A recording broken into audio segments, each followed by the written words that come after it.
In the conversation I just had with Zerlina Maxwell and Angela Duckworth, we talked about Michelle Obama saying that she's, feeling a bit of a low-level depression that apparently a lot of Americans are feeling.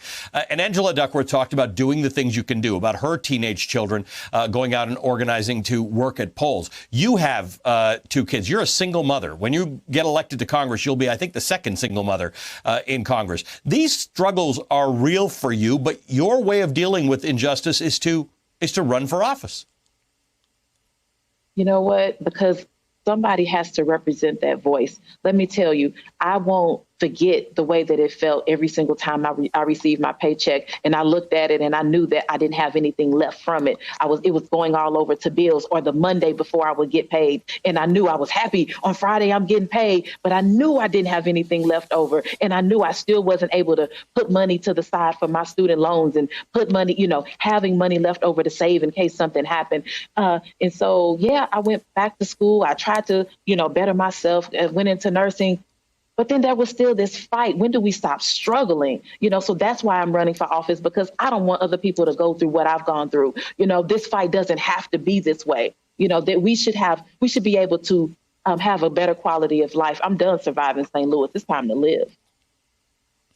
How do you feel about the fact that the Republicans in Congress today in the Senate have said they're worried about the debt, another relief plan and what it'll do to the debt?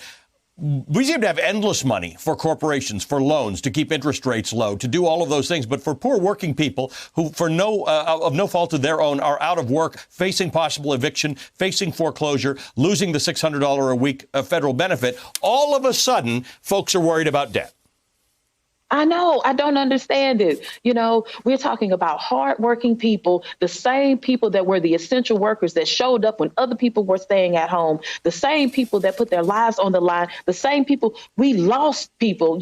I have people that are close to me who contracted COVID-19 as essential workers, and then who had their bosses calling them saying, "Are you done being sick yet? Can you come back to work? Because you don't have paid leave. You don't have this time. We need you back at work."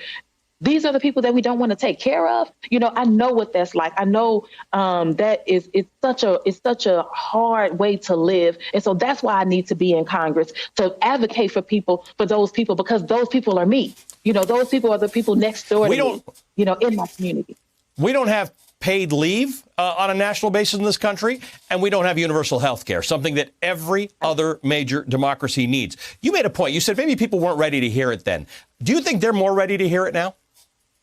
Absolutely. When we see that, over 150 thousand people have died, and, so many people, 30 million people right now don't have enough food. That food insecurity, when you get hungry, let me tell you, I've been hungry. When you get hungry and you don't know where that next meal is coming from, when you don't, not only today, but you don't know where it's coming from in a week, that changes things. And people are seeing right now, with so many people being possibly 43 million people possibly being evicted coming up soon.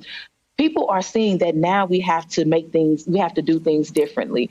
What about somebody who's been evicted before, somebody who's been hungry before, somebody who can speak about being low wage and uninsured? That's me. I can speak about it and I can push forward. This is the thing.